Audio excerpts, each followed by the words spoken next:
Hello everyone, welcome to the channel Research with KB.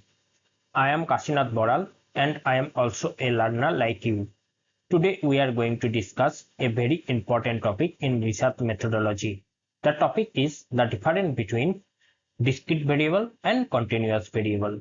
Many students, researchers and beginners often become confused between these two concepts because both are types of quantitative variables. So in this video, we will clearly understand their meaning and differences in a very simple way. A quantitative variable is a variable that represents numerical values. Based on the nature of these numerical values, quantitative variables are mainly two types. One is discrete variable, other one is continuous variable. Both are used to collect and analyze numerical data, but they differ in the exact nature of the values they can assume. In this video, we are going to discuss these two types of variable in detail. At first, we will discuss the meaning of discrete variable. Discrete variable is a variable that can take only specific, separate and countable values. There are gaps between the value, and fractional or decimal values are generally not meaningful. In simple words, discrete variables are obtained by counting. Here are some examples of discrete variable. Number of students in a class. A classroom may have 30 students or 31 students, but it can never have 30.5 students. Since the values are countable and occur in whole numbers, this is a discrete variable. Similarly, number of books in a library, number of children in a family, number of days absent during a semester are all examples of discrete variable. On the other hand, a continuous variable is a variable that can take any value within a given range. It is obtained by measurement rather than counting, and decimal or fractional values are possible.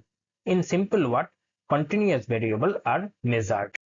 Here are some examples of continuous variable. Height of student.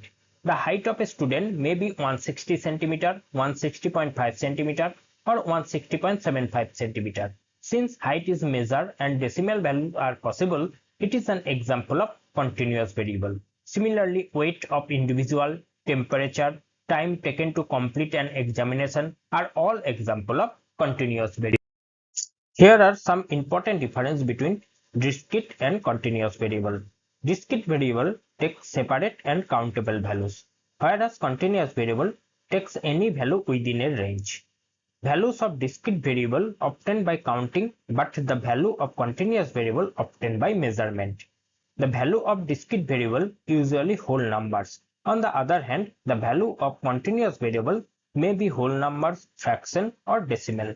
In the case of discrete variable, values are distinct with gap, but in case of continuous variable, no gaps between values. Values of discrete variable represent in bar chart, but the value of continuous variable are represented in histogram or line graph. Now understand these two concepts using a real research context. Suppose a researcher is studying the academic performance and physical characteristics of secondary school students. The researcher collects information on number of siblings of each student, number of days absent during a semester, number of books borrowed from the library. These variables are obtained by counting, and their values occur in whole numbers only. Therefore, they are examples of discrete variables. On the other hand, the researcher measures height of students, weight of students, time spent studying per day. Since these variables are measured and decimal values are possible, they are examples of continuous variables. For easy memorization, remember discrete means digits that you count. Example, number of students, number of books. Continuous means values that continue with decimals. Example, height, weight, temperature. So count implies discrete variables, measurement implies continuous variable. Thank you very much for watching this video. I hope the difference between discrete variables and continuous variable is now completely clear to you. If you still have any doubts or question, feel free to write them in the comment section. I will also provide one MCQ based on today's topic in the pinned comment. Please try to answer it.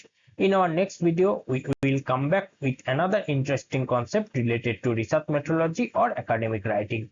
Till then, keep learning, keep growing, and enjoy every moment of life. Thank you.